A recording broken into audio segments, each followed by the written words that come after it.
Chero zvoita sei guys, mainini vako havasi mai vako, mai vako havasi mainini.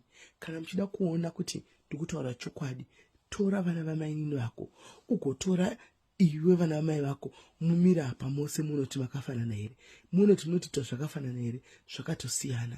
Handiti vana mai kana muchinge vana mainini kana muchinge masirwa vana nasisi kunzi chengetai vana, please nemweya waMwari chengetai vana vemadzikoma enyu kunge enyu.